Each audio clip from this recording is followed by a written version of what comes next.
Why do you differentiate between the mind, between the brain and the mind? Why do you differentiate between the mind, between the brain and the mind? I'm afraid this has to be the last question. There are several left over, but this has to be the last one. First of all, what is the brain? Remembering that we're not professionals. We're ordinary people who are not brain specialists, including the speaker, though he has talked to brain specialists. But they go so far, but leave that. The speaker is not underlined, brain specialist. So we are asking each other, what is the brain? Not the structure of the brain, physical, biological structure of the brain. Left side, right side. Left side has been used much more than the right side. Right side is the new brain, you follow? Can receive new information and so on. I don't know anything about it. It may be, may not be. But what is this, the thing that we live with, which is in operation in our daily life?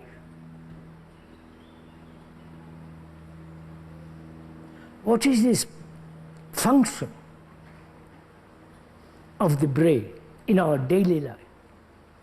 Not superior consciousness, lower consciousness, bringing the superior consciousness down to the lower consciousness. You know that game? That's what the gurus play, that game.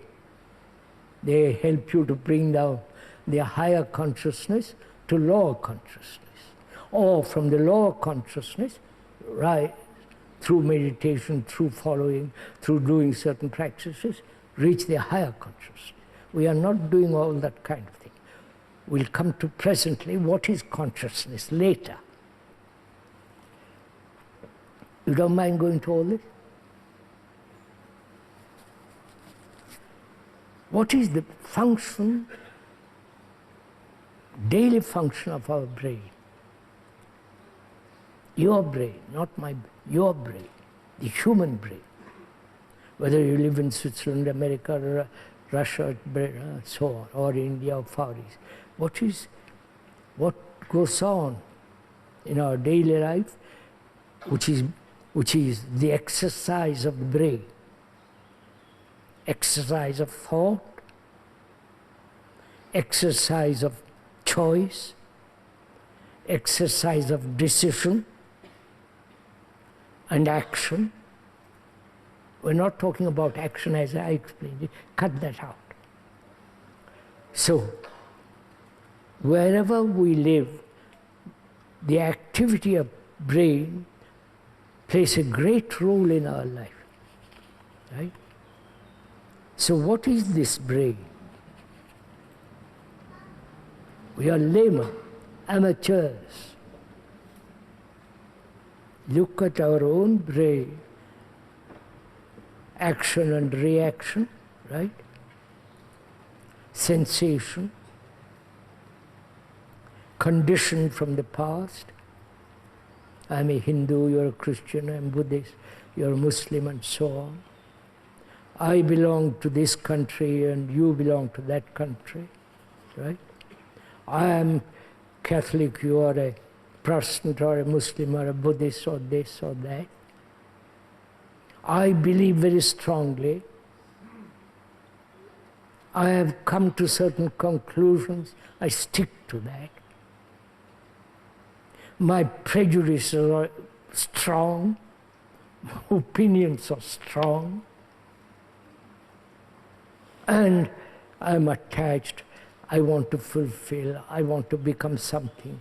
So look, that's our daily routine and much more. And the anguish of anxiety the bitterness of anxiety, the pragmatism of anxiety, the loneliness, tremendously depressing, and escaping from that loneliness through television, books, rituals, temple, church, mosque, right? God. Conflict, conflict, conflict, right? That's what the brain is caught up in all the time. It's not being exaggerated. We are facing facts, right? It is so. So the brain is the center of all this. The nerves,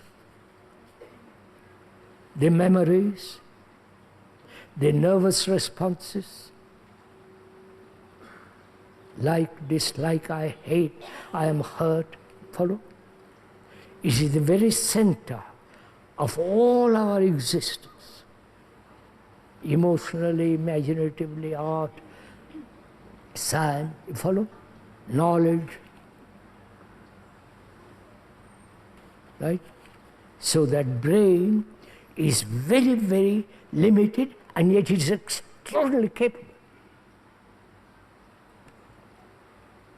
Right? Technologically, incredibly it has done, right? Things it is unimaginable 50 years ago.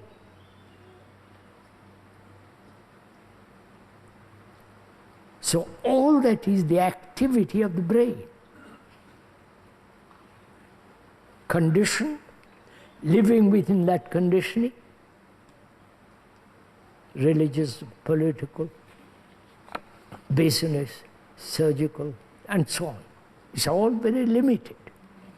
Concern with oneself, self-interest, self-serving, in the name of God, in the name of all the rest of it.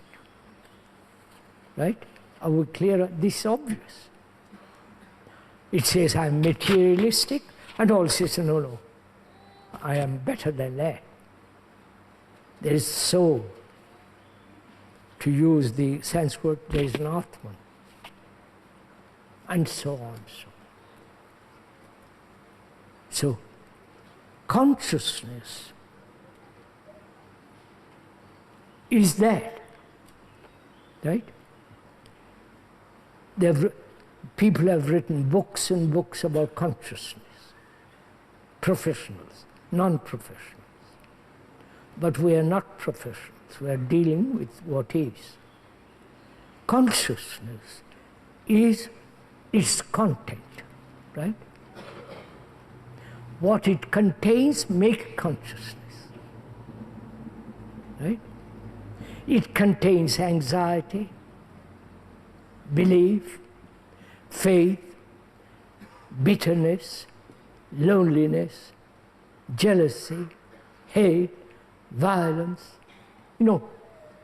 all the qualities, the experiences of human beings. That's consciousness. That consciousness is not yours because they share it all. This is difficulty where you will find it difficult. Every human being on this earth, whether they are the most poorest, ignorant, degraded, and the most highly sophisticated, educated, have this problem. They may put on robes and crowns and all the circus,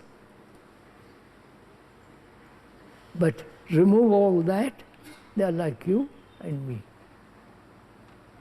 Conflict, annoyance, right? So we share the consciousness of every human being in the world. I know you won't accept it, but doesn't matter. This is a fact. Because you suffer, and that village in India which lives on 1 meal a day, 2 clothes, he also suffers. Not in the way you suffer, but it's also not the way he suffers. But it's still suffering. Right? It's still suffering. Your memories may be different from the other, but it's still memory. Your experience may be different from another, but it's still experience. So, your consciousness is not yours. It's the consciousness of the entire humanity psychologically. You may be tall, you may be fair, I may be black, I may be purple, but still that consciousness is common to all of us, right? Psychologically. So, you are the entire humanity, not space and all that nonsense. You are the entire humanity. You know what that means? If you accept it as an idea, then you are away. You move away from the fact, from the truth of it, from the reality, the substance of it. When there is that reality, truth, that you are the rest of mankind, you are the rest of mankind.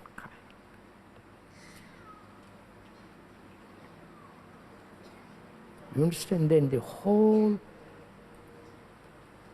movement of life changes.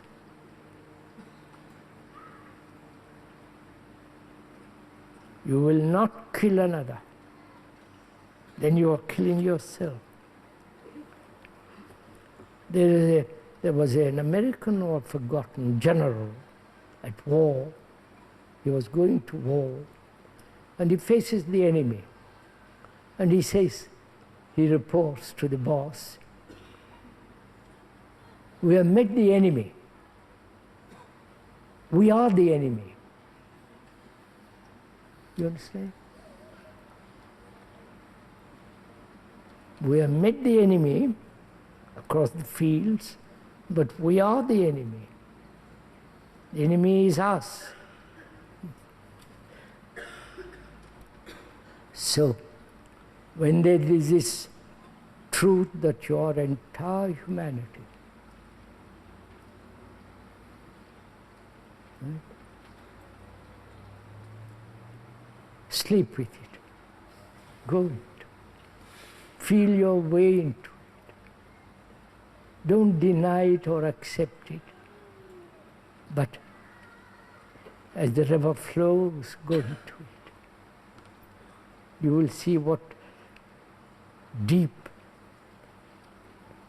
transformation takes place, which is not intellectual, nor imaginative, nor sentimental, romantic. In that sense, there is tremendous sense of compassion, love. And when there is that, you act according to that supreme intelligence.